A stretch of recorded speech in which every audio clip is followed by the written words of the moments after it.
Welcome back, ladies and gentlemen, to another episode of the Insomnicast. I am Insomnicast. Sorry, I had to. No, that was beautiful. That was way lamer than I actually. No. Don't short yourself on that. That's going full face cam for that. Yeah, there ain't nothing short about me. Actually, they're like your patience for stupidity. Short. Actually, I have a lot of patience for stupidity. You do. I will give you that. I will. Look, I won't name any names, but I know a few I could. Like that raid tonight. Heyo. Beautiful stuff. Beautiful stuff. That was a good raid. Oh, it was an excellent raid. Are you gonna say? How much do you want to edit out of this for the YouTube version? It was an excellent raid. And I know some of you stayed there just long enough. And we'll leave it at that. It was targeted. It was targeted. Oh, geez. But I am excited for this story we've got coming on today. This is a story that I've read some time ago. The tables have turned. See, I actually don't know anything about this one. I know, and I'm excited because from what I remember of this story, it's very good. It's very, very good. This is it is called The Left-Right Game by Neon Tempo over on r/no sleep. Link will be in description. Support the original author of this. That's important. That keeps people doing these things. That being said, I'm a big fan of r/no sleep as well. r/no sleep. Nope. No sleep. Fantastic. It is, minus their rules and their admins. Their moderators take things down for the dumbest fucking reasons. After they already skyrocket in upvotes and blah, blah, blah.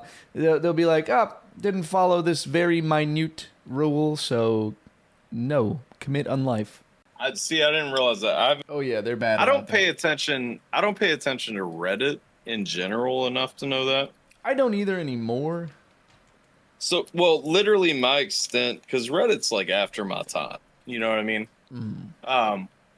Reddit is very much something I came back to like as an afterthought. Literally after I started doing YouTube and all that, I was like, well, I've never been on Reddit. What's it about? The big push to Reddit for me. I'm going to tell you this. Well, maybe this isn't appropriate. I was going to say proper, and somehow that turned into appropriate. Maybe this isn't proper for YouTube. I'm still going to tell the story. The first subreddit that I actually came to Reddit for, back in my pre-YouTube days, there was a girl that worked for me, and she asked me to go to a part-time schedule because she had found a lucrative business opportunity outside of work. And I said, very lucrative opportunity, yes, sir. I said, well, you're a good employee. Like, of course, I'll work with you on a schedule change. Out of curiosity. She's selling feet. Lucrative? It's feet. No. Well, it started out that way. Actually, that's funny that you say that. Yeah. Fucking try to say no. You think I don't know? So I was like, well, what are you doing? Like, yeah, I'm like, okay, you're a good employee. I'll work with your schedule. You know what I mean? That was up front. That was like, okay, yes, like fine. And she's like, well, so it started out with me selling feet pictures on Facebook, and I was like, crystal ball moment. And she's like, and then I recorded a TikTok of me sitting on a cake, and it blew up on TikTok, and I was like, okay, we're getting edgier. And then she's like, well, so then I started an OnlyFans just kind of for the heck of it. And now I'm in the top 0.1% of OnlyFans. And so that's going really well.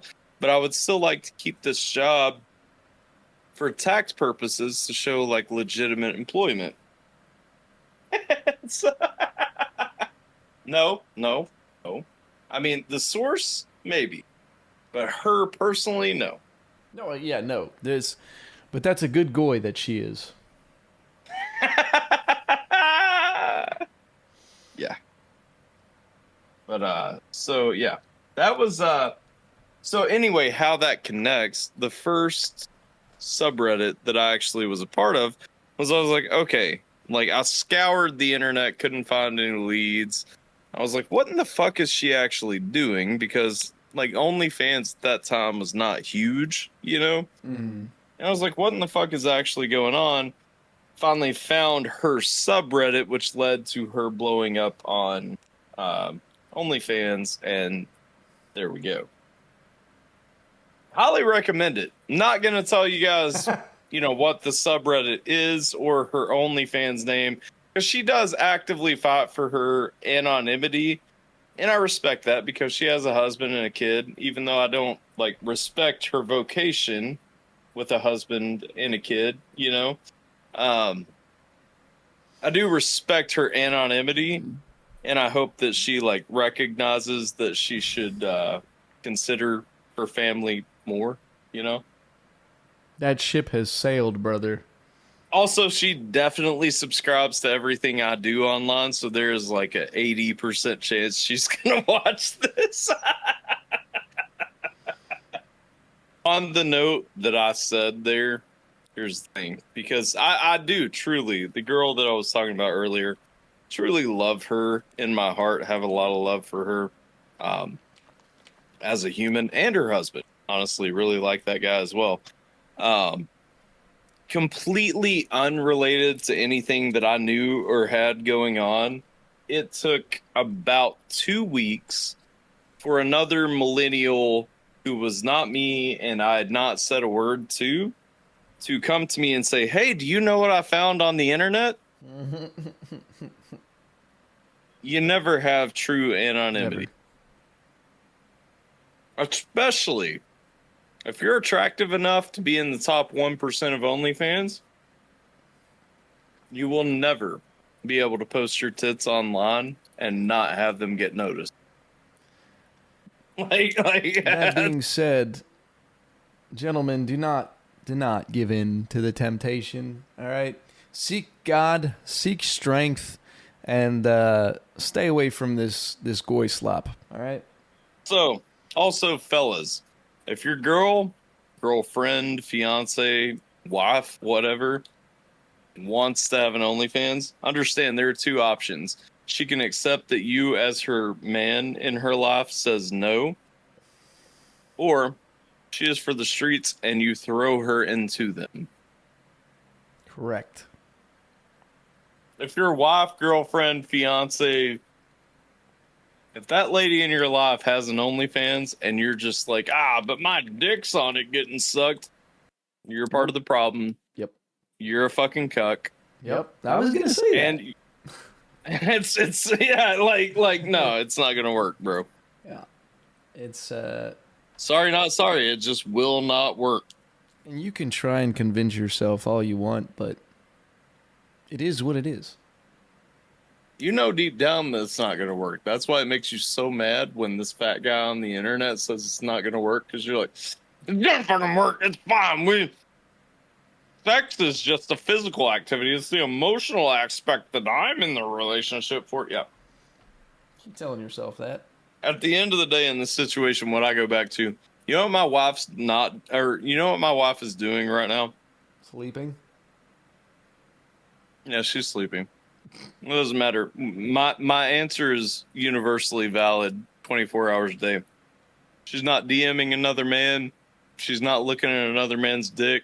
She's not fucking hearing about how another man just fucking beat off to her pictures online. You know what I'm saying? Like,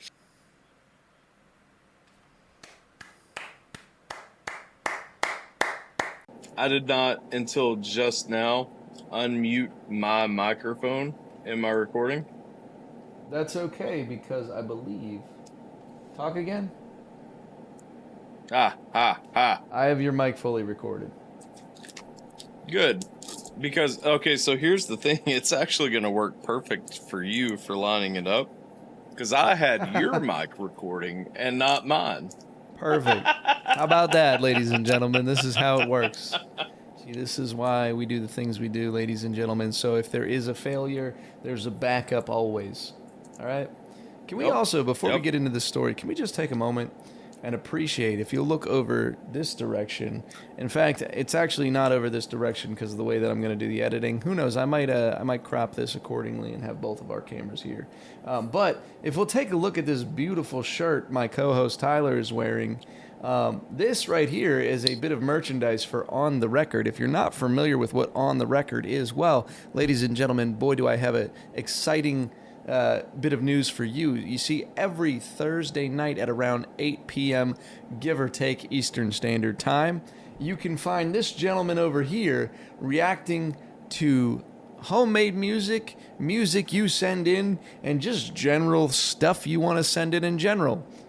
General stuff in general, yes. Good, Sure. Good use of verbiage. That's the thing that happens. But you should watch that. Be there or you're gay. That's right, peer pressure. But don't send your requests in general chat, though, because that's actually like a whole thing that shouldn't happen. Correct. You should reach deep down into your pockets, pull out your Cash App card or whatever card you use, read the numbers off the back. Well, you don't have to read them. You just type them in. And then submit money with the link accordingly. Well, I was talking about, going to the On the Record queue to request those, but... No. No. Because you, viewer, watching currently right now, if you've made it this far past the OnlyFans chat, that means that you're not spending money on OnlyFans, ideally, which means you have money to spend where it needs to go, in Tyler's pocket. So go ahead and send him your next donation for a music request for On the Record, and that will make your heart happy, whereas sending some bitch that doesn't care about you $5 to rate your dick, it will not bring you happiness, it will not bring you fulfillment, it will not bring you any sort of joy, but other than that of which is fleeting. And so... I mean, really at the end of the day, let's ask ourselves, would you rather spend $5 to have 10 minutes with Celine Dion or this? I don't know how clear the answer to that is for everyone, but it's completely, it's translucent to me. It's so clear. It's Casper the Friendly Fucking Ghost, man. It's like a VVS F Clarity Diamond, bro. F's the real clear one, right? Well, VVS is the lab grown one. Is it? They're kind of clear. Actually, yeah, because natural diamonds are actually a little bit more cloudy than lab grown diamonds. So yeah, VVS is the clear one. Ah, yes. Beautiful. It's a whole thing. It stands for anybody very, very wants to slightly. Does it actually? It stands for very, very slightly. So VVS, very, very slightly diamond? Very, very slightly included. It is one of the highest diamond clarity grades available, sitting just below flawless FL. Huh. Well, interesting. So, a lot of people want to give you flack and question and ask X, Y, and Z. This is a Bulbasaur pendant. VVS are actually natural. So VVS are non-lab created diamonds. Wait. Well, VVS diamonds can be created in a lab. Okay. The more you know. That's interesting. So fun fact to anyone in the chat who's ever curious, if they catch my childish Bulbasaur necklace in passing, this is actually VVS diamonds. So your boy's stunting on the haters. Straight stunting. I'm just throwing out there for anybody because it's a thing in the rap game to challenge the authenticity of people's chains and whatnot, just in case anyone ever happens to be looking at this, they see a Bulbasaur and they're like, oh, that's a grown man-child. Yeah, this grown man-child is wearing a VVS fucking Bulbasaur pendant, and you probably can't afford it. Send $5 via donation on the next On the Record. That's what you can afford. Terrible inclusion, but to be fair, I can't afford it either. but I bought it at a period where I could. You know what I mean? Like And it's only gone up in value. Absolutely not stunting. Just throwing out there that, like, I didn't realize that that was what VVS meant. And when I bought it, it was VVS diamonds. So, like... This next one's called Get Fucked. That's right. Now, you know, again, the other diamonds that I have these are moissanets. So these are synthetic diamonds. Like, but still... Hey, moissanite's pretty diamonds. Fire. Let's be real here. Moissanite ain't no joke it's either, fair. all right? They're literally the same thing. I like it better but than cubic shinier. zirconium. Oh, yeah. Yeah. Yeah, sure. Cubic zirconia is plastic, basically. It's not, but in comparison, might as well be. I don't know why I'm giving my whole jewelry catalog here, but just because, like, it is something that people for whatever reason, they won't ask in a stream either. They'll just DM me and be like, "Hey, that's fake, right?" And I'm like, "Oh no, like it's not." Like it's not fake. This is you the know what I chain mean? I'm stunting with today. Very modest, very non-flexy, very no diamonds. But Tyler's out here to stunt on the haters, so... I'm not actually trying to stunt, though. I want to make that clear, like, to the point that I'm saying, like, we should probably cut that last segment, you know what I mean? But, like, 'cause I ain't trying to be like that. Like, I'm not... In all the time that you have known me, am I that guy? No, you know I'm not that Absolutely guy, you know what I mean? Like, I'm not Absolutely trying not. to stunt. I needed some shit with some bop in it. It's just like, it's one of those things, it's I like, got me a milli. I did it legitly. I'm still with the shit. even down to the point, the pastor's wife at my church, because I was wearing my Venusaur shirt. You know the Venusaur shirt I'm talking about? I was wearing it at church one day, and I always wear the Bulbasaur necklace with the Venusaur shirt. Because I'm like, Bulbasaur, Ivysaur, Venusaur. You know what I mean?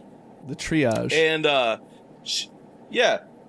Even to the point, she, like, pulled me aside after church, and she's like, "Why do you wear that gaudy, like 25-cent necklace to church and stuff like that?" And I'm like, and I was like, "Yeah, it's not plastic." And she's like, "What's it made out of?" And I said, "Oh, it's VVS diamonds." And she's like, "What?" I was like, "Yeah, it's VVS diamonds, and the base is white gold." You know, I'm like, because you can even tell it's real because it has like breathing holes for Right. the diamonds. Yeah. You know what I mean? And so it's like, I'm like, yeah, I'm like, you know, I'm showing it to her. I'm like spinning it around, and she's like, "How much did you pay for that?" And I was like, "Well, I paid probably way too much." But like, even still, I'm not gonna be like, "Oh yeah, this is what I dropped on it." But it's Man's got it a is what car it on is. his neck. You know what I'm saying? Like it's like, it is what it is. You know, like, I bought it at a time where I was in a really good financial spot. And so, like, I had the money to waste on it, but, like, it's not, like... I ain't trying to brag either. It's just fucking, for whatever reason, people want to ask me about it, you know? And I'm also not gonna lie. It's like, hey, I think it's cool. Like, It's yeah. it's a nice thing. That's like I have a little Cuban chain link. You've seen it, I believe. That's a little bracelet, and it's got a little clasp on it that is it's got VVS diamonds on it as well, and it's engraved with Nampson on it. And then, you know, I'm quite proud of that. Now, I got that doing things that I am less than super proud of, but nonetheless, I did not murder anyone for it or harm anyone for it. Yeah. So that's little something I'll wear every now and again. Nothing. I don't wear it in my day-to-day life anymore. I used to, but the left-right game. Rant over. People pocket watch way too much anyway, and then on top of pocket watching, people are like fucking way too judgmental about status of all this shit. It's like, look, when you have extra money, you buy shit that you want, that you can afford. You know what I mean? Period, point blank. Whatever situation, whatever X shit is, like, when you have extra money, you're in a position to spend said money on something you want. You buy things you want. Everyone does it. Like buying a request to On the Record this Thursday night, 8 p.m. Eastern time, give or take. That's true. That's Treat true. yourself. Spend some money and treat yourself, all right? Also to the inverse of that, this is the Insomnicast, so I'm not trying to plug AlphaTyler, around, but like, you get a free request the first time you're in the chat, like as a new chatter, and then also if you join the Discord, you get a free request every week in the Discord. So like, what are you waiting for? y'all- Links y'all in the can do all that, too. description. Don't be a hater. Also, I make music. So Link in description. Nampy does make music, and not only does Nampy make music, Nampy's music is objectively great. Not objectively good. I want you guys to understand what I just said. It is objectively great. Not only will you love it, you can share it with your mom, sister, all the ladies in your life, and they're all gonna love Show it. them poolside. They'll especially love Should that show one. them poolside. They will, and fellas, if you've got a special lady in your life, just show them poolside and say, "Hey, I found this song earlier today, and I want to dedicate it to you." Disclaimer, you probably don't want to do that. But I would be flattered. Just do the first verse. Yes. Yes. I'm trying to give you guys the end. Y'all can screen it first, okay? Just listen to the first verse, play it for your lady, and then when she has a pool beneath her, and now you are sitting at the pool side, you can Ask her, you baby. can thank me later. What you trying Actually, to you do know what? to You know me? what? Actually, yeah. In fact, smooth sex. Anyway, all that aside, just go down in the comments right now on the Insomnicast right here and just thank me here. Right here is the Type place out, for it. Just thank you, Tyler, for introducing me to Poolside by Nampson, comma, my sex life and life in general has improved drastically as a result, period, end quote. You're welcome. got a more sensitive lady in your life. I've got an answer for you too. Ecstasy by Nampson. Just go search it up. It's a hand holding a little yellow smiley face pill. Don't worry about any of that. It's not really about the drug. Kinda is, but not really. Just let's go ahead and you learn that song. How about this? Play it like 10 times, okay? On Spotify and or YouTube Music. Make sure that you get those runs up.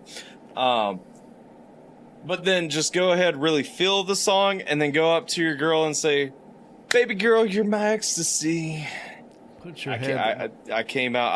I was still in poolside vibe. I don't know if you heard that. I was going with the poolside. I liked it. I like that's an interesting take on ecstasy. I would like to see a remake done now. Baby girl, you're my ecstasy. Yeah, you put your head right next to me, right here. It actually works. It did. That's the thing. I was like, maybe I did it wrong. Maybe I made the song wrong.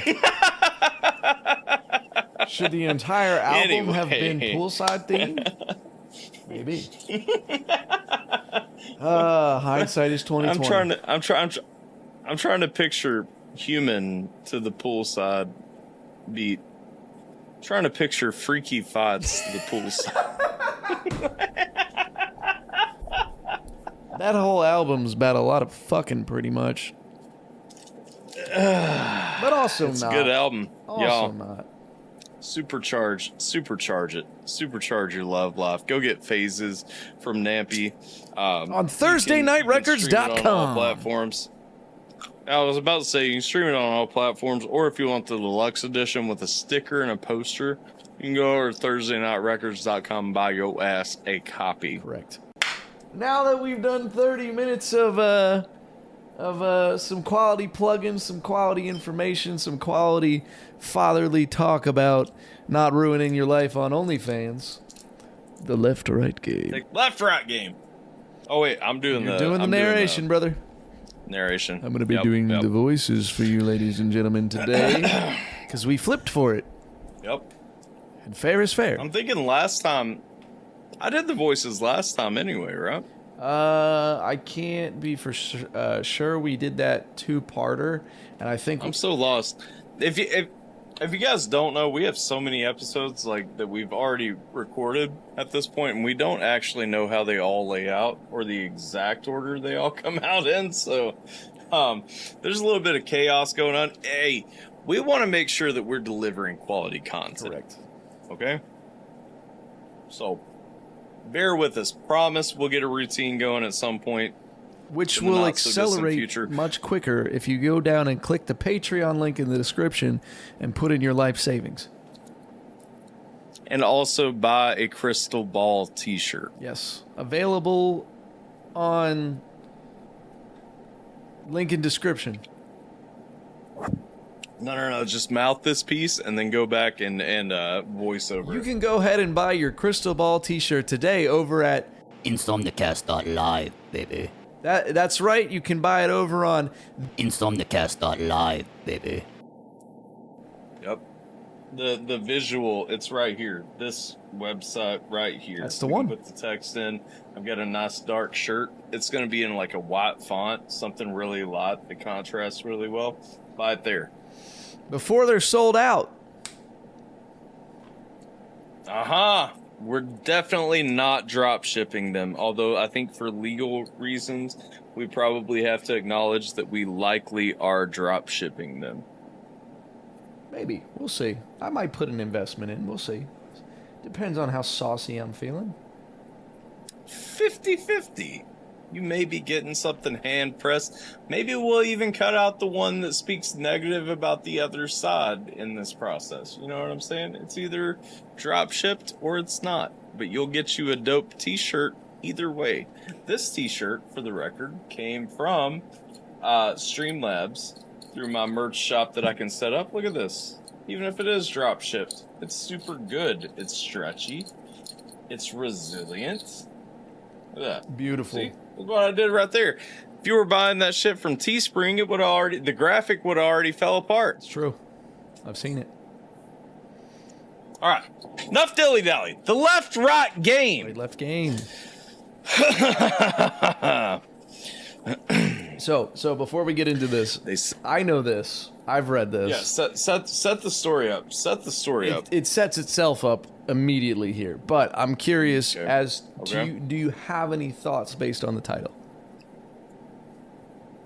I'm assuming we're gonna play Simon Says. If I'm being 1,000% honest, my brain goes to Simon Says. When I hear left right, I'm like, oh, okay, well, like I'm gonna be Simon Saysing this shit. Maybe. I guess we'll see. Okay. Narration. They say great stories happen to those who can tell them. Wait. I'm one of those people. Hello. Welcome. Where are you? No. You got to start at the top. Wait, no. Okay. Oh, we start At the very top. Okay. Well, fuck. Okay. I'm suddenly regretting how that This sets toss it up. came up, but okay. Take two. Let's go.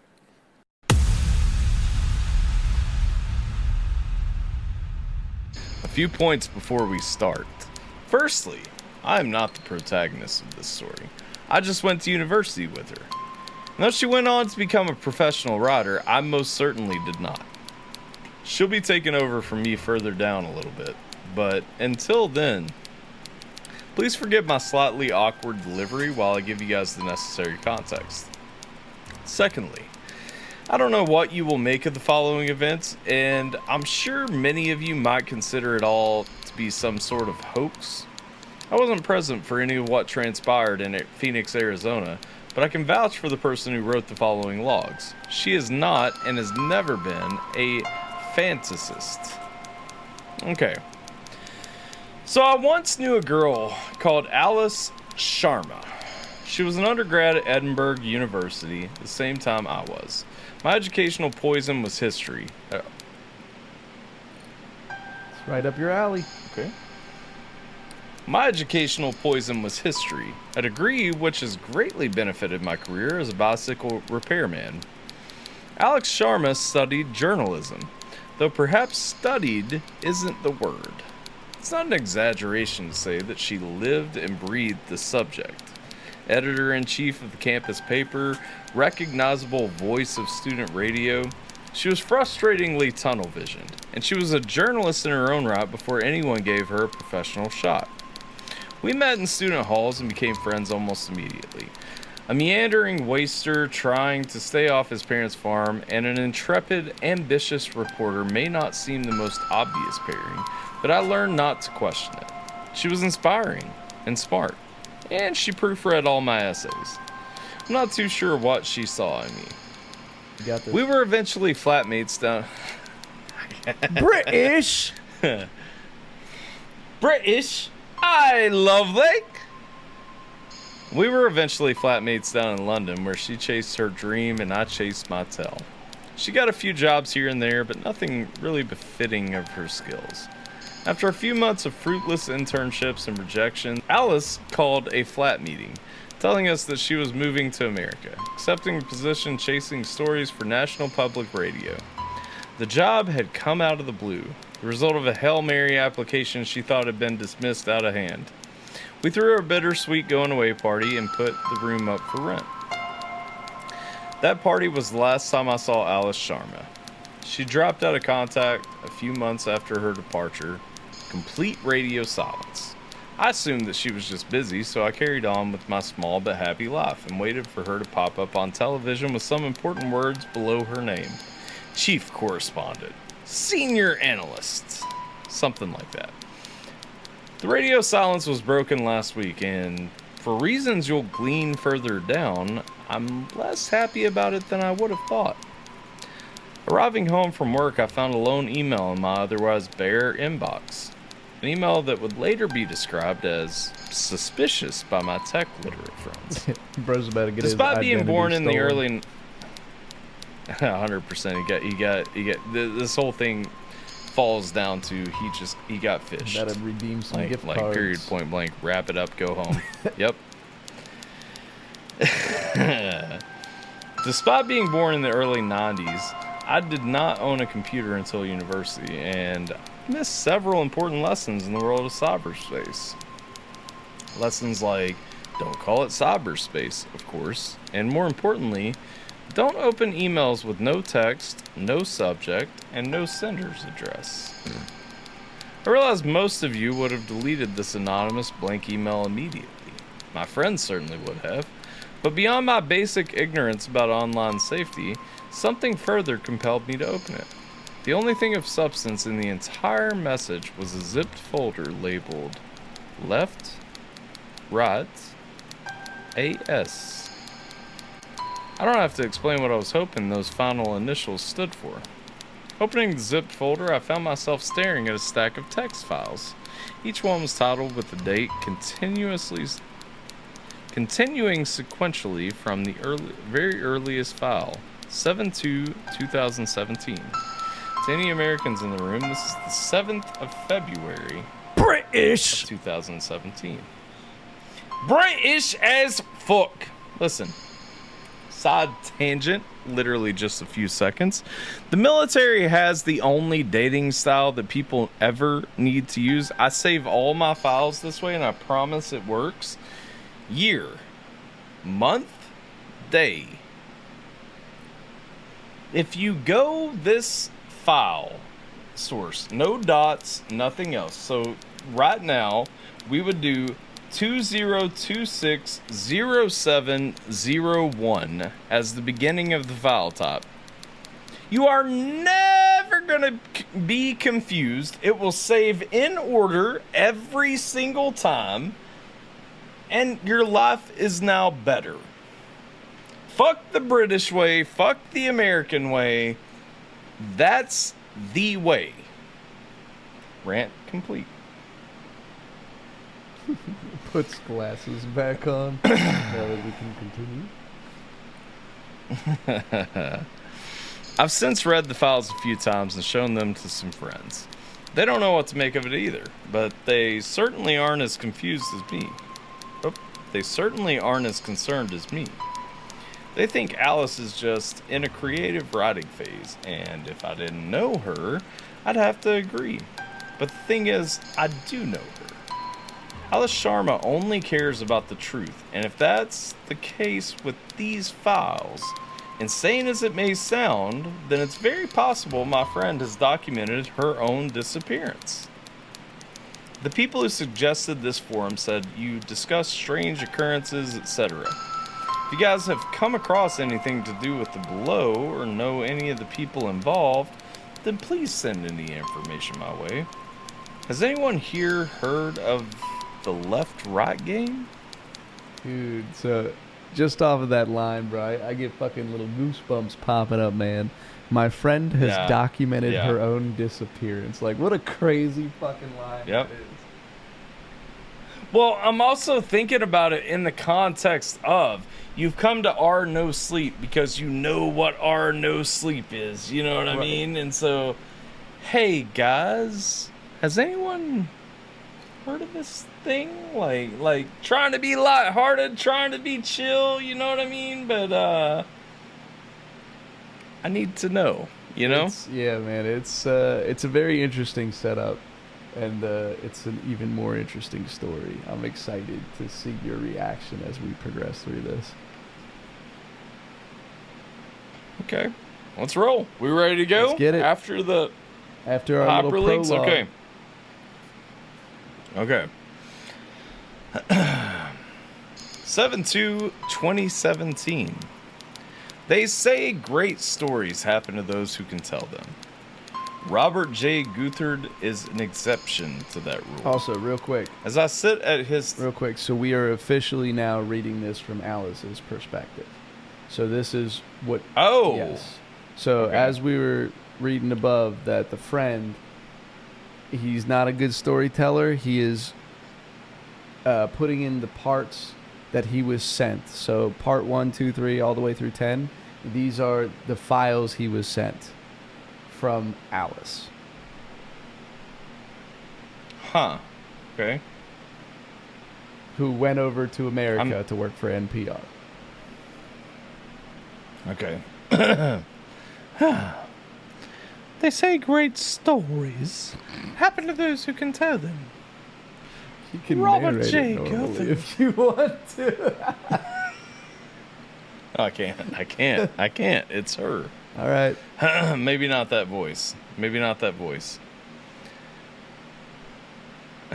Because that was getting a little bit too much into Herbert the pervert voice. They say great stories happen to those who can tell them.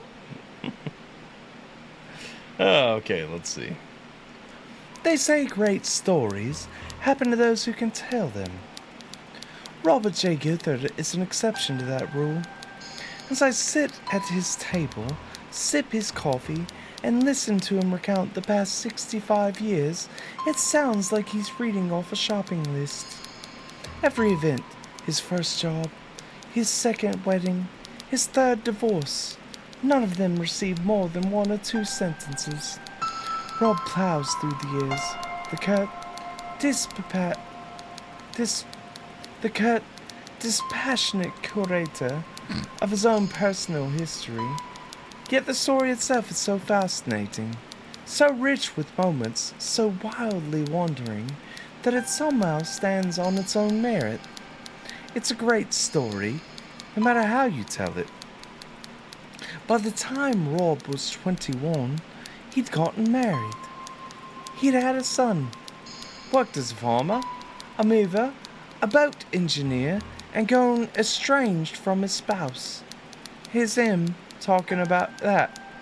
Of course, my wife started to get dissatisfied while I was away. For work? Vietnam. You were in Vietnam. How was that for you? I ain't never been back since. That was everything he had to say concerning his first divorce, and the entire Vietnam War. Rob had 4 marriages after that, and even more professions. After the war, he worked with a firm of private detectives, got shot at once by the mob.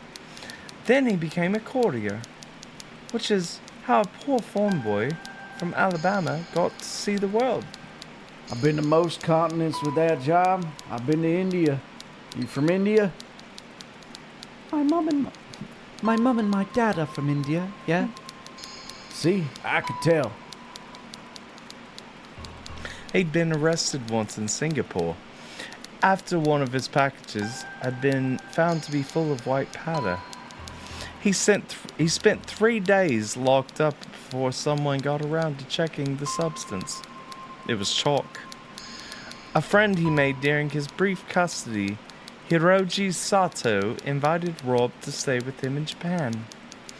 Just getting over the breakup of his 3rd marriage, Rob took the offer. He stayed in Japan for another 5 years. Japanese are good people, good manners, but they got all these urban legends and ghost stories that Hiroji was crazy for. Spent all of his free time chasing them down. Like, you heard of Joraguma?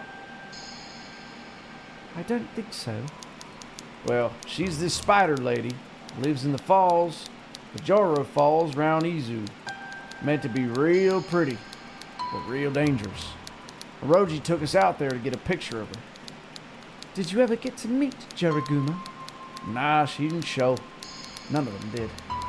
I didn't believe it all until we went to Akogara. I might have butchered that. Keep rolling with it.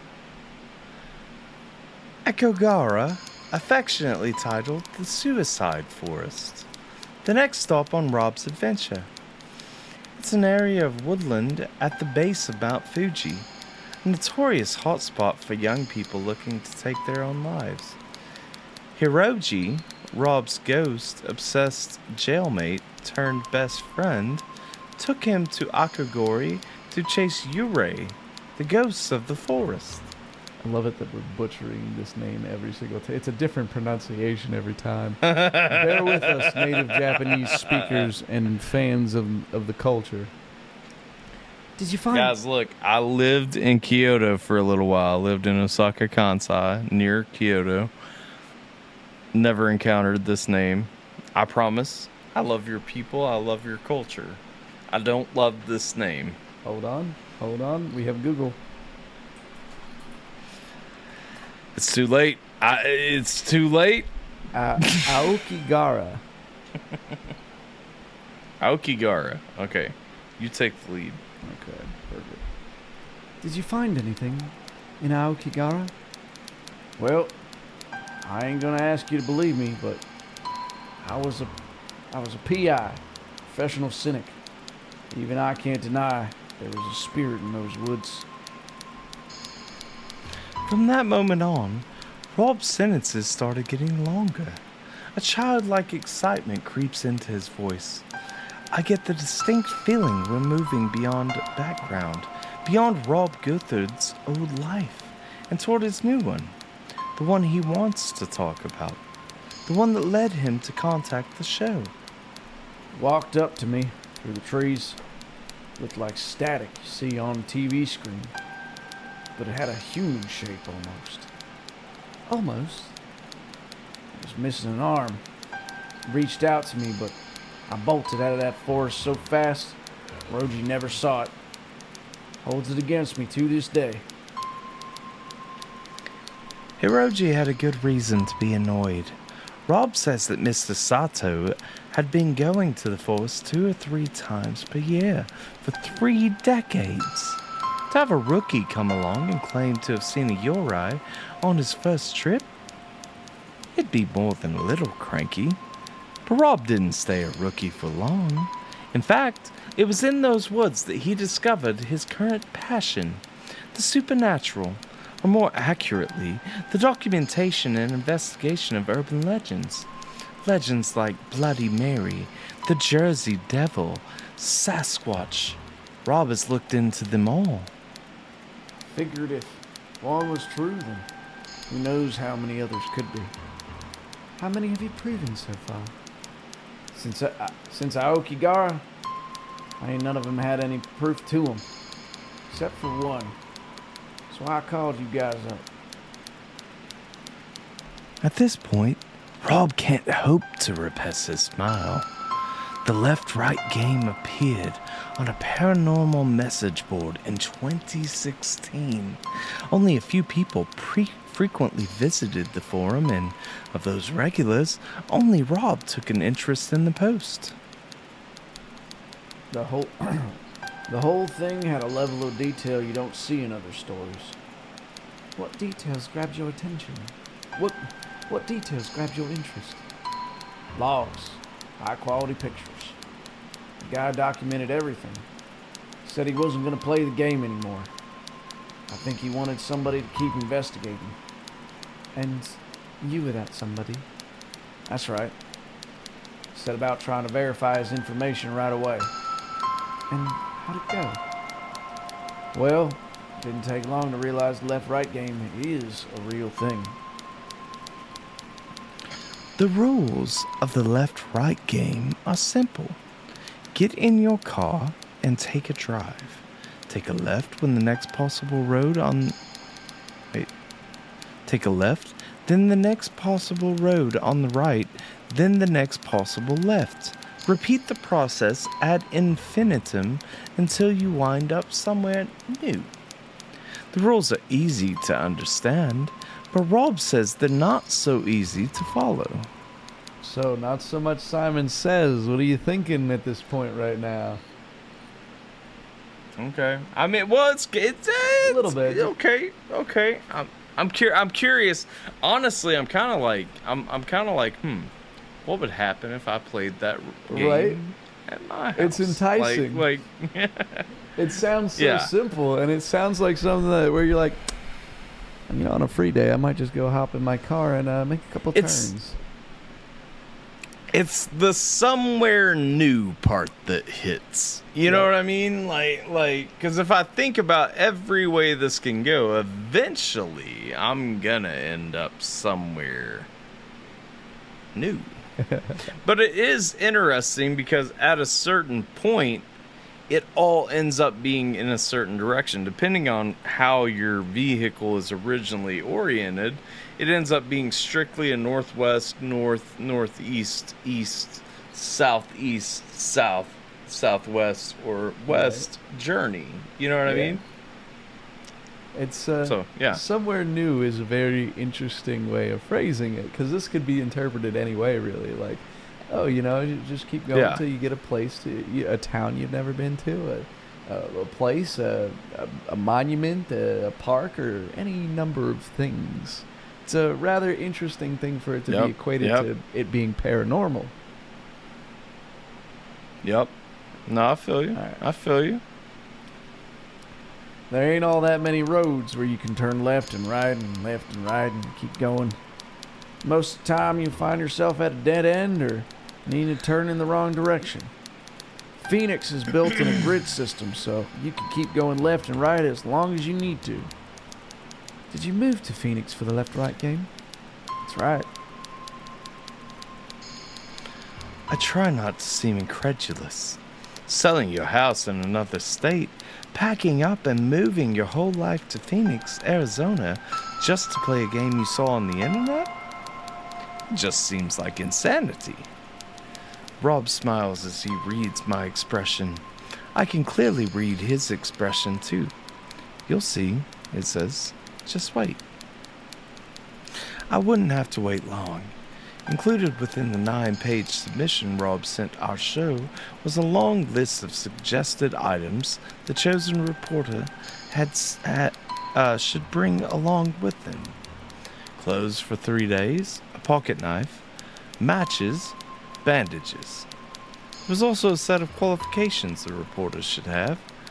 The ability to drive, basic vehicle maintenance, and its human equivalent, first aid training. He didn't just want to talk about the left-right game. He wanted to make one of us go along. Rob leaves a short while later to embark on a few errands, prepping the run, as he calls it. He shows me to the guest room, and we part ways on good terms, but very much aware of the other's poorly veiled opinions. He knew I saw him as a charming obsessive, chasing after a fairy tale. He saw me as a naive cynic, on the cusp of a new world. All I could think as I heard the front door close is that by tomorrow afternoon, one of us would be right. More after this. It's fucking interesting. When I wake up the next morning. Huh? It's fucking interesting. I love that statement too. All I knew is Yeah. that by tomorrow afternoon, one of us will be right.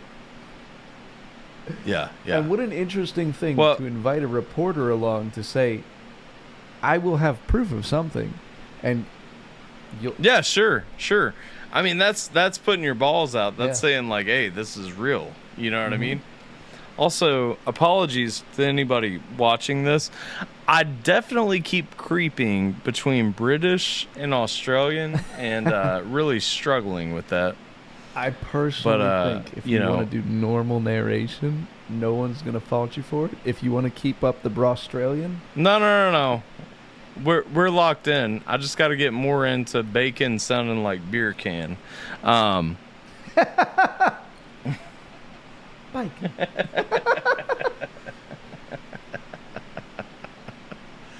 All right. More after this. Again, commercial break. Lovely pause. When I wake the next morning, Rob is in my room, holding a tray which he'd knocked on the bottom of to rouse me. I don't manage to record the start of our conversation. I got bananas, strawberries, chocolate syrup. We got some more downstairs, but I wanted you to wake up to something good. You won't be eating this stuff on the road. Rob has made me waffles. He sets them down on the nightstand and talks through the coming days I eat. I'll admit, it feels a little uncomfortable. Waking up in a stranger's home to find said stranger already standing over me. But I quickly move past it. I tell myself he's an older man, accustomed to living alone in his own house, not usually having to think about boundaries. Anyway, he certainly knows his way around a waffle iron. What the fuck kind of compliment is that? His waffles are top tier. He was able to flip it at the Listen. perfect time to maintain a good outer crust while still having a very fluffy inside. Beautiful. Listen, if at my funeral anyone ever says, well, Tyler knew his way around a waffle iron, you slap that motherfucker in the face. I'm going to make sure at Tyler's funeral to specifically say, well, Tyler was great at many things. And one thing I can say with the utmost certainty. Sorry, I'm getting a little emotional. He was a good man, okay? It's my brother. And damn if he didn't know his way around a waffle iron! Okay? And then you see Tyler set up from the coffin, come around and bitch slap you, motherfucker. And I'll be like, y'all are welcome. I just brought him back from the dead. I'm not Jesus, but miracles do happen.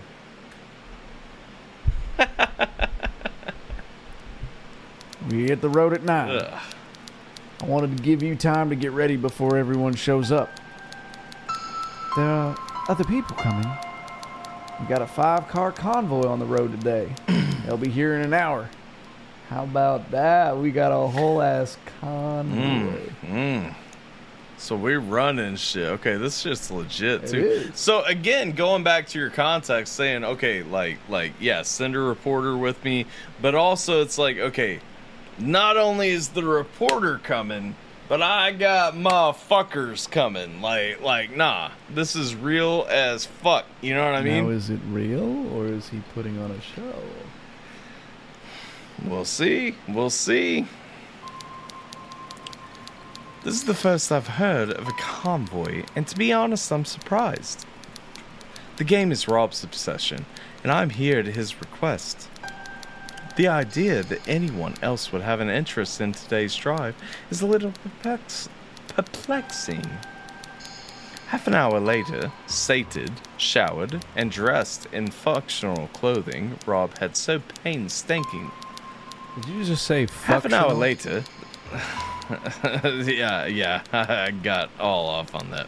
Half an hour later, sated, showered, and dressed in the functional clothing Rob had so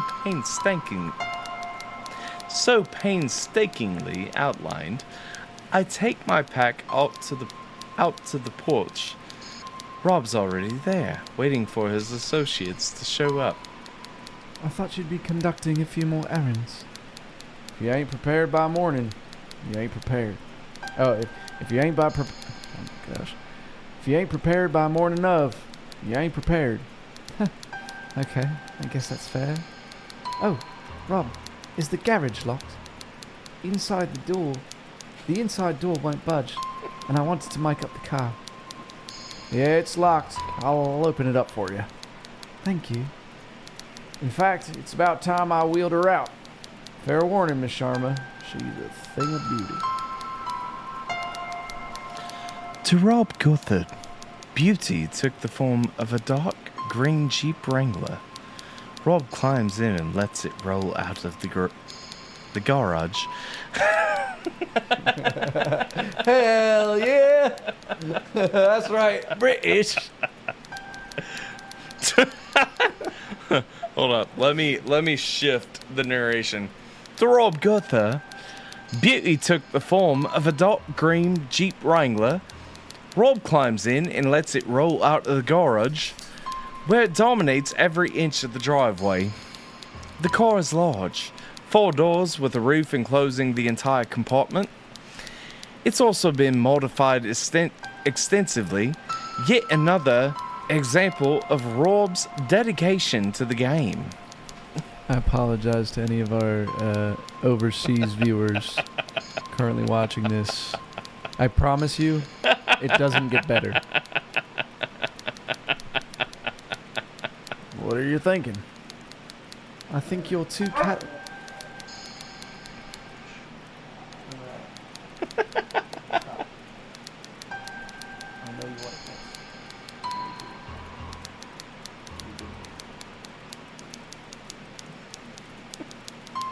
What are you thinking?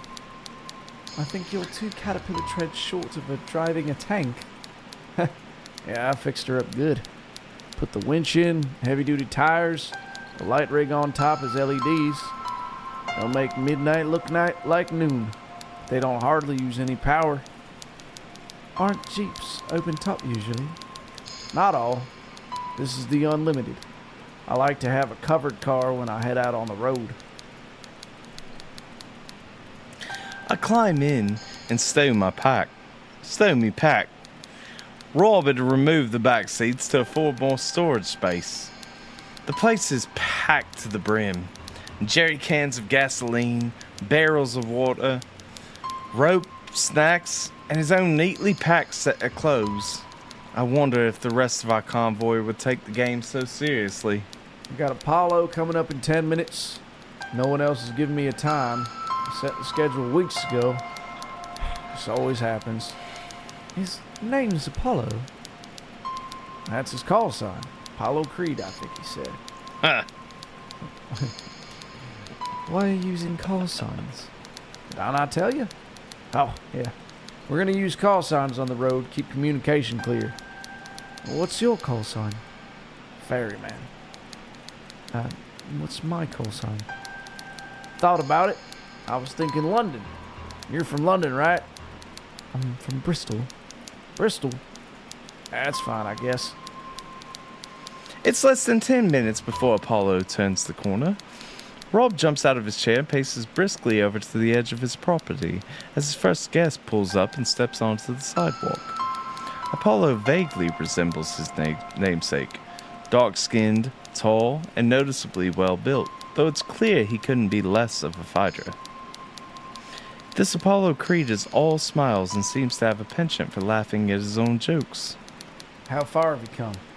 I've come out of Chicago. Took 3 days hard driving. And you know Rob from the forums? Everybody knows Rob. Rob's the god. It's over time. Rob walks over to Apollo's car, gesturing him over to talk shop. Rob's clearly impressed with Apollo's choice of vehicle, a blue Range Rover packed to the ceiling with kit. I was more impressed with Rob himself. Somehow the 65-year-old's farmer's son had become respected in a vast online community. My dad is Rob's age, and he's just discovered copy and paste. The rest don't take long to arrive.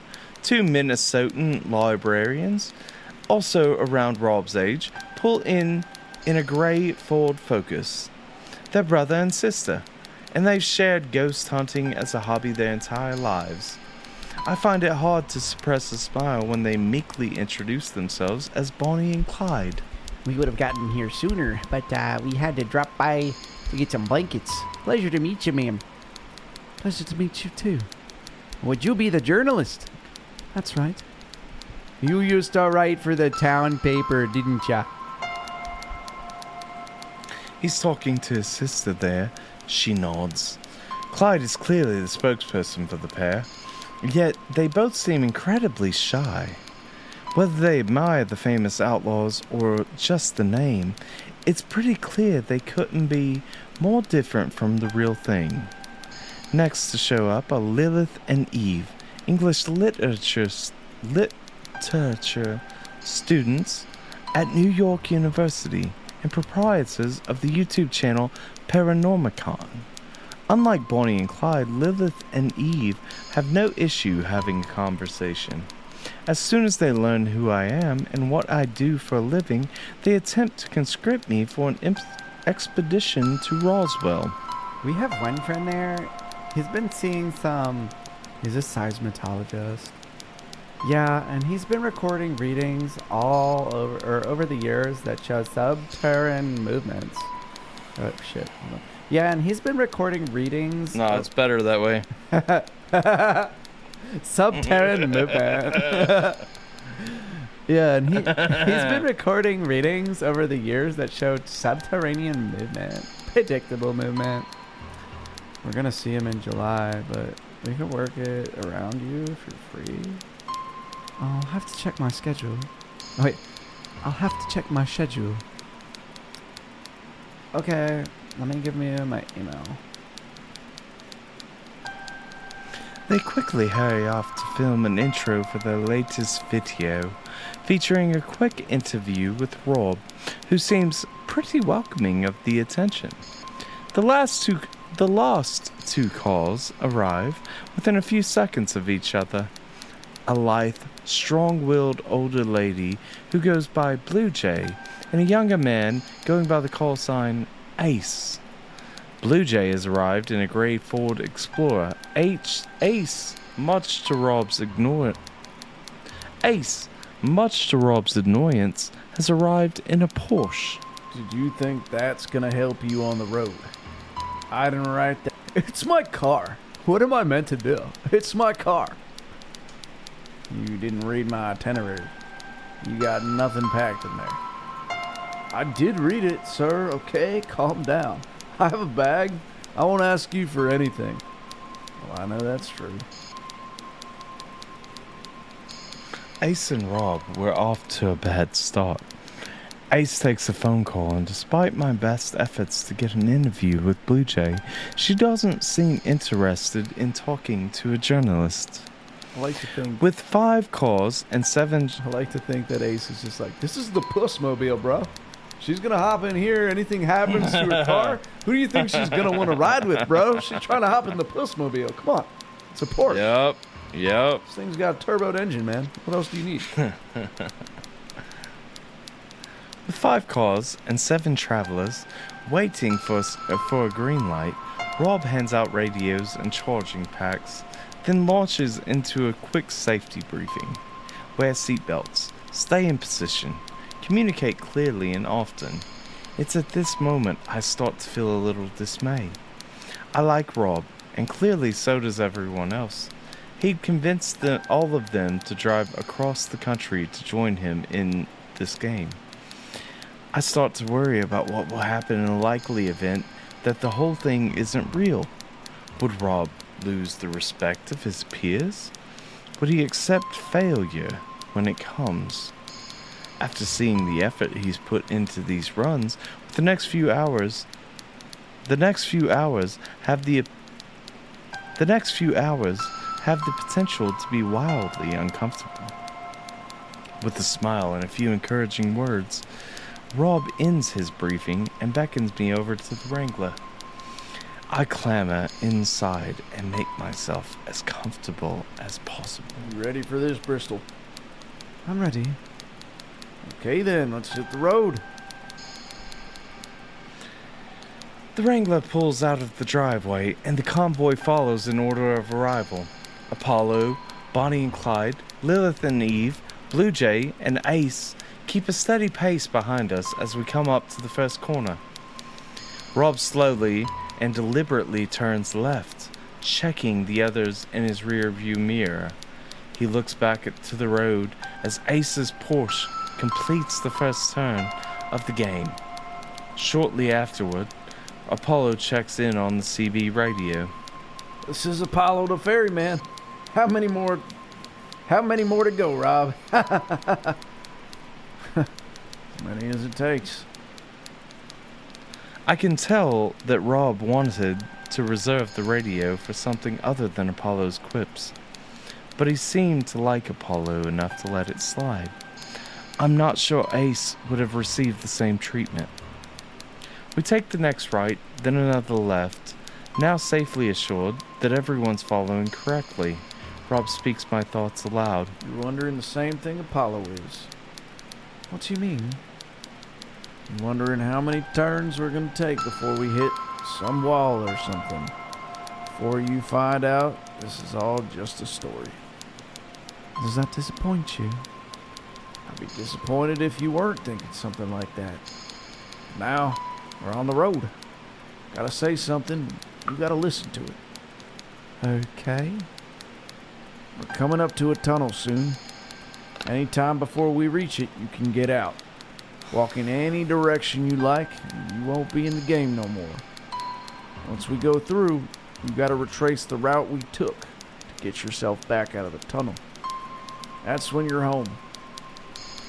You gotta convince someone to take you back in a car, 'cause I ain't ferrying you back 20 minutes in.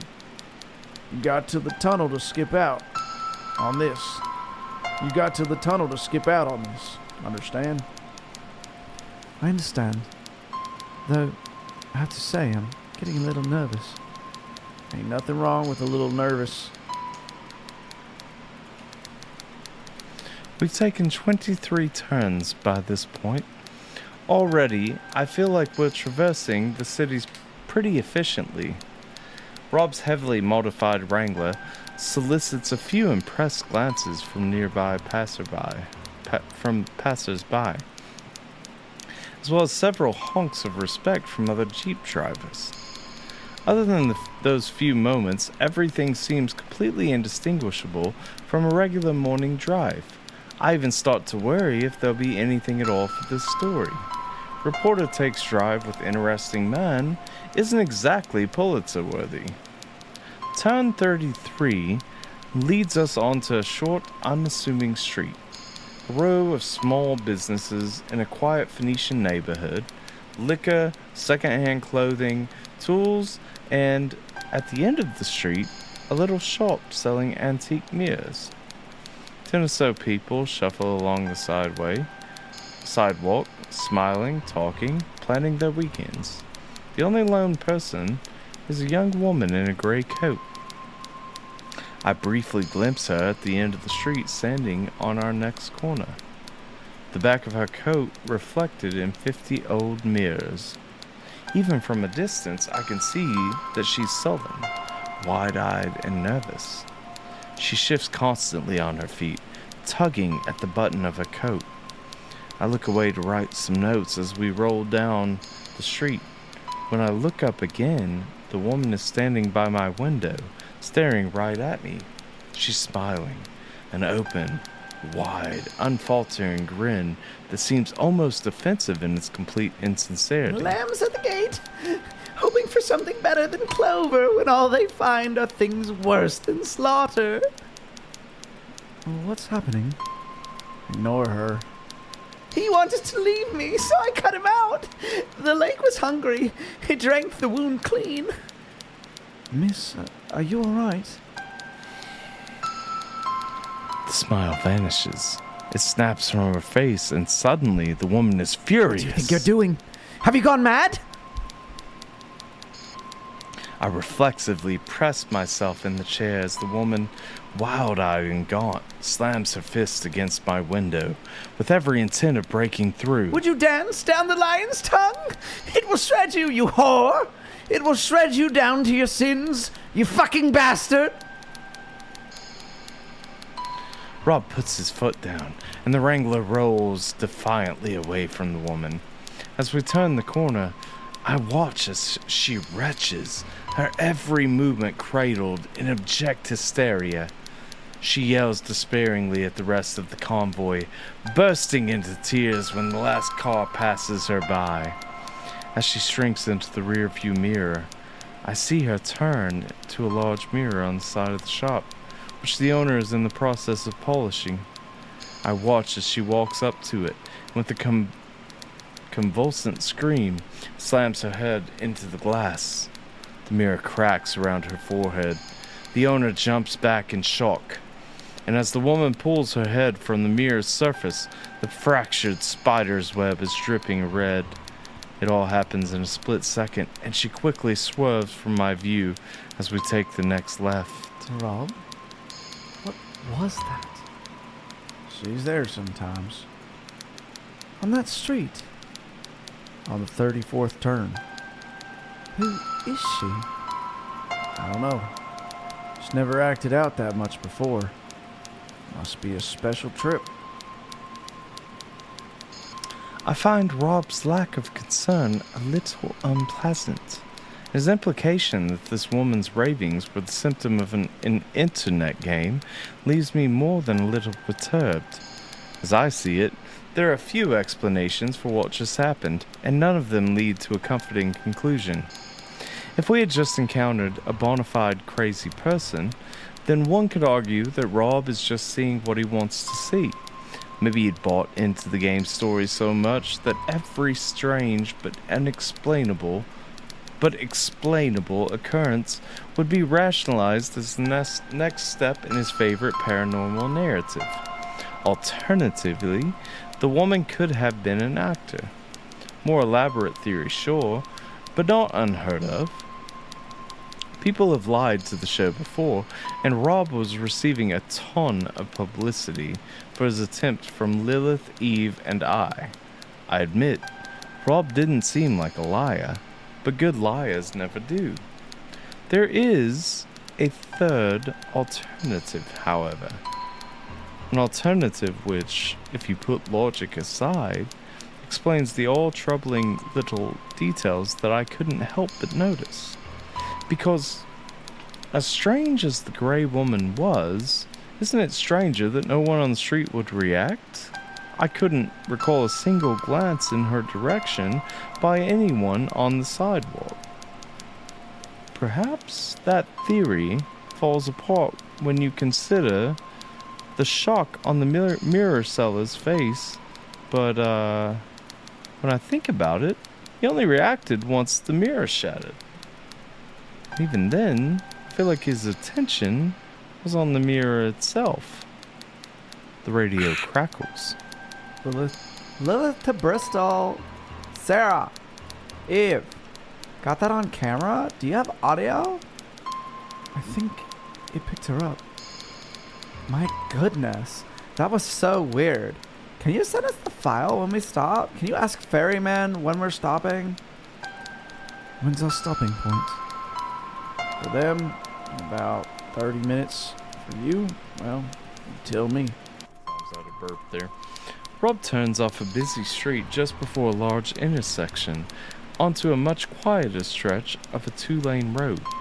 Ahead of us, the road slopes downward, leading to an underpass, which disappears into darkness. We'd arrived at the tunnel. What is this supposed to pass under? ain't supposed to pass under anything. It's just there. And if we weren't playing the game, then it wouldn't show. Question is, are you playing the game or not? Rob turns to me. It's the first time he's taken his eyes off the road since we started. He pulls the car to a slow stop at the mouth of the tunnel. You get out now and you can go wherever you want to go. But through there, you'll need a car to get yourself home. Like I said, mine ain't turning around for a long while. You understand? It's a dramatic statement, but unsettlingly, it doesn't feel like he's attempting to dramatize. It feels like I'm having something genuinely asked of me. Am I ready for what's to come? Do I accept the risks involved? Do I consent to be taken down this road, and the next road, and the next? Am I prepared to see this game through, real or otherwise, to its end? What are you waiting for? Rob smiles, turns back to the road. He picks up the CB radio, holds down the button on the side. The microphone crackles. This is ferryman to all cars. Anyone want to step out? Then pull to the side now. Otherwise, stay in formation and have some supplies at hand. We've got a long ways to go. Much like the game I'm so tentatively playing, my view of Robert J. Gothard seems to change direction frequently. I've heard all about his life, but I'm sure that I know him. I like the guy, but I'm gonna say I'm not sure that I know him is what that means to say. I'd heard all about his life, but I'm not sure that I know him. I like the guy, but I'm not certain that I trust him. And though I admire his dedication to the left-right game, I'm not sure I like where it might lead us. Yet as he takes us into the tunnel, his face vanishing and reappearing under the dim sodium lights, I can tell that he expects this trip to be a major step in his already impressive story. And this time, for better or worse, I'm along for the ride. All right, a lot to unpack right here. So, what are we thinking so far? There's a lot to unpack. I like it. I don't think, obviously, it's not Simon Says. It's definitely a different direction than Simon Says. Definitely more of a predetermined. So one thing that was popping up in my head is we have this trip. So let's say you come over and I'm organizing this convoy, right? You come to my house, we take off from my driveway. This is going to be roughly the same trip every time I start it, right? So there was a point where I was like, okay, if you take the first left, then you take the first right, then you take the next left, then you take the next right. From my driveway, I can tell you where that route ends. Yeah. You know what I mean? It actually ends from my driveway. It ends on the first left because that leads to a dead end. But so the interesting thing is, as this story goes, there's a tunnel that only shows up if you're playing the game. And if you're not playing the game but drive past the same point, then that tunnel doesn't show up. There's the lady who smashed her face in the thing. If you're not playing the game, she probably doesn't show up. She's also a little more energetic. I also don't denounce the fact that there are so many people in this convoy. Rob is a legend on the internet. He's a god on the internet. So Rob has done this a few times. I almost wonder if every time someone is added to the game, you don't get a few steps further. You know what I'm saying? So you think it's based on there are a couple of people. Side. I'm assuming. Well, Well, I do. I think the more people you have feeding it makes it a little bit longer because so let's look. Apollo has probably done this with him before, right? Bonnie and Clyde have probably done this with him before. Who was the other? Blue Jay and Ace have probably done, especially because of his attitude to Ace, that implies that they have a prior relationship. But also, he and Ace have probably done this before. He does say, too, looking into his car, you didn't bring anything. You brought a Porsche. He seemed, like, confused about that. He seemed a little... Yeah. Not to say... But he told him to bring X, Y, and Z. So maybe they have, maybe they haven't. I think Blue Jay, because Blue Jay and Ace are the combo there. I think Blue Jay for sure has. Maybe not Ace. Too. But we so have then, one character that hasn't said a single word yet. Yeah, that's Clyde. Yeah. Well, technically we have two. So Bonnie hasn't said anything because it said Clyde was the voice of the two. Oh yeah. Bonnie. Who else? Let's see. Let me look back up at the list because hold up. Bonnie, So Clyde, yeah, Blue Jay, Apollo did. Lilith, Apollo, Ace, and then of course Alice and Rob.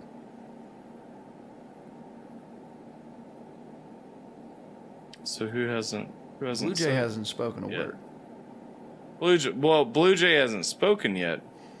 But Blue Jay, from the tone that I get, Blue Jay is driving the correct vehicle, and Ace kind of seemed like Blue Jay's +1. You know what I'm saying? And so that's where I'm kind of taking my inference here for the story.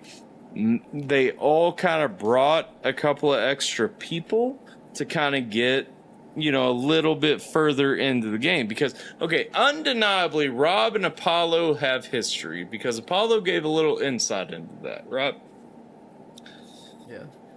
That's the established connection that I have. Now, whether Bonnie and Clyde have been on this before, I don't know. Maybe they brought the YouTubers too. Even Lilith. Sure. I think this is even Lilith's first run.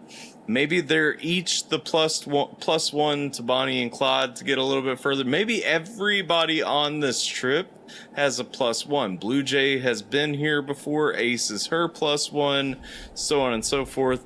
Kind of only leaves Apollo not having a +1, which is kind of an interesting thought if that actually has fruit. You know what I mean?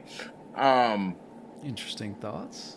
But I like so my main thought really comes down to the main character here, in that I feel most firmly as though she is there to get them a little bit further, especially from the fact that the Gray Lady acted different. She's never acted like that before. So at least Alice is going to get us a little further, and Rob has her along for that reason.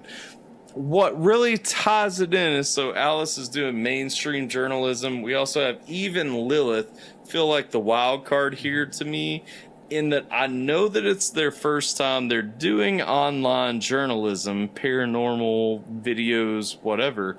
The interesting point that I'm kind of waiting to see how it kind of comes to fruition is that Alice, we know from the prologue, is missing.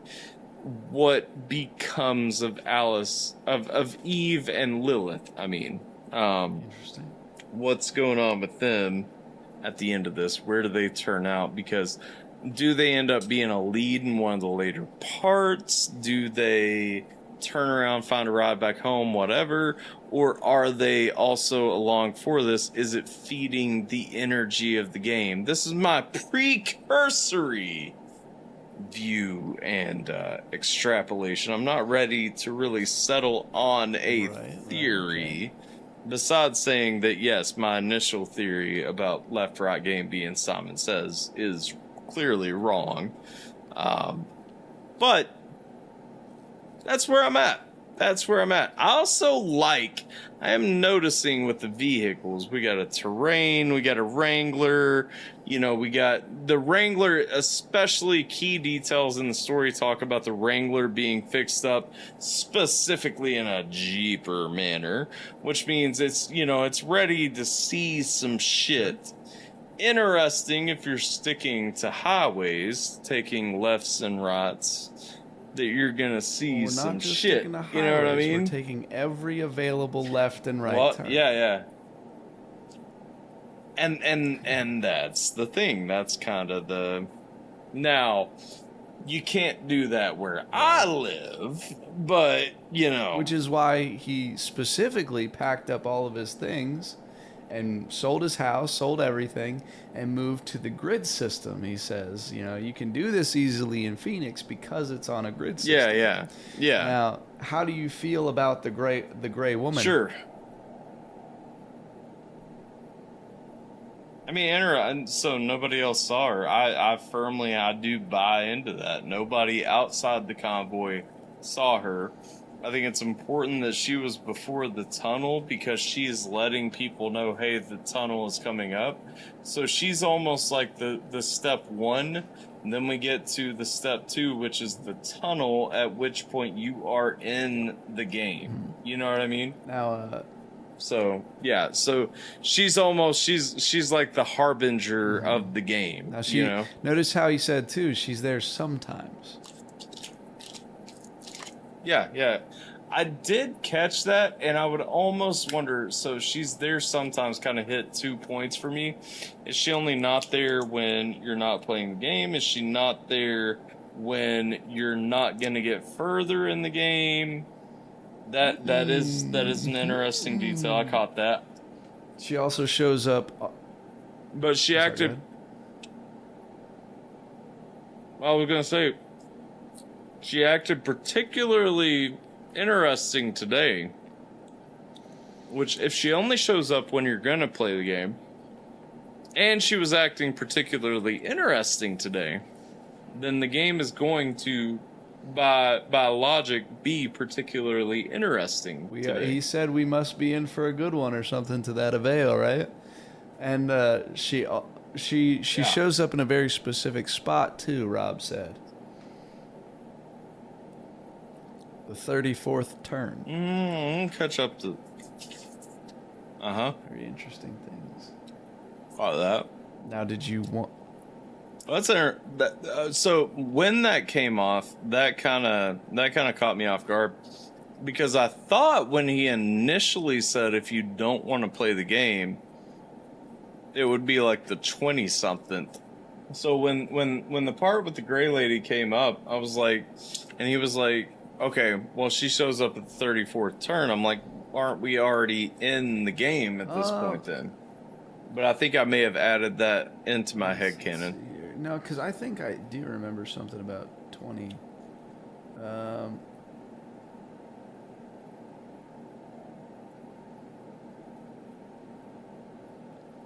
It's 20 minutes in. Coming up to a tunnel soon. Anytime we reach it, you can get out, walk any direction you like. Won't be. Okay. Now, Yep. What are your feelings on Rob? I mean, Rob's that guy. You know what I'm saying? Like, Rob's that guy. He believes in this game. He's dedicated to the game. He's trying to find the end state. Is my feeling about Rob. We've had some really interesting points brought up by Alice that, this is either legitimate or he's hired potentially some actors. What are your thoughts on that? What do you think? Yeah, I don't think he's hired actors. I think he's legitimate. If I was going to go with anything alternative to him being legitimate, it would be that he chose the call sign Ferryman as a deeper introspective of the fact that he is the ferryman ferrying people, the souls of the Very dead, interesting across the take river on that. Styx. Very interesting take. I like that you picked up on that. If I'm being 1000%. That's where I'm at. You know what I mean? Especially when you clue into smaller. You got to remember, my minor was in religion. I did my senior seminar for my minor in college on mythology. So mythological points always stand out to me. The ferryman stood out, and then of course when Apollo said, "Rob is a god," I was like, So are you thinking something potentially supernatural to this element of Rob? No, so that's still a back burner thought to me. However, if we're not on the trip, the tunnel doesn't exist, so there is a natural, something supernatural to the thought. story itself, for sure, based on what we've heard. And so it's like, you know, would I say that I'm 50-50? Not necessarily. Although I will say that, like, the more I think about it, the harbinger, you know, cracking the mirror and all that, like take the Gray Lady as a pure harbinger. The harbinger almost gives it like more of a 60-40 vibe than like a 75-25, you know? Because it does kind of dip into the territory of, are we talking about mythology at this point? You know what I mean? So, that's purely as a mythology nerd. It's something a I me picked thing. up on Like, the first time. You know, thinking about Chiron, the guy that ferries the souls in Greek mythology, and the harbinger comment it's all very interesting when you look at it from a mythological perspective, for sure. Sure. Ladies and gentlemen, this is the end of part 1 of the left-right game. That's right. Not 2, not 3. Left-right game! Not 2 That was my hype man, if you can tell. Part 1, hype! I've been your host, and Tyler has been your host, and Jasper has been a mild annoyance at one part during the video, so you can call him your host as well. And to be fair, I've been eating peanuts through the whole thing too, and Jazz thinks that she likes peanuts until I give her one, so she's been like lurking. And Jazz has also been your host on this. So we're excited to bring to you this beautiful story. It's a good one. You're along for a ride. So if you're here, make sure to smash that like button and do the subscribing thing if you're new. We really appreciate that. If you're listening on Apple Music or Spotify, make sure to drop a rating. It does help. And remember, the Patreon link is down in the description. If you want to get these a little early, they'll be posted a little early on the Patreon, along with exclusive cut content that we can't put in here because my APAC handler will make me commit Subaru-cide. So, that being said, make sure to check out the Patreon version. Link in description. And also, eventually, you know, maybe we'll stream when we get better at reading. Subscribers only on Twitch or something like that. We read great, okay? The people love it. It's quaint. None of our episodes are out yet. I don't know how the people would love it yet, but they will. They love it. People love it, damn it. All right, ladies and gentlemen. Listen, if Billy can have voices in his head, so can I. Okay, oh, damn Billy. it. Guys, if you made it this far, pour one out for Billy in the comments. All right, pour one out for Billy. Yep. Pour one out for Billy. All right, ladies and gentlemen, that's gonna do it. We love you guys. Stay sleazy, take it easy, keep that butthole tight, and we'll catch you in part 2 of the left-right game.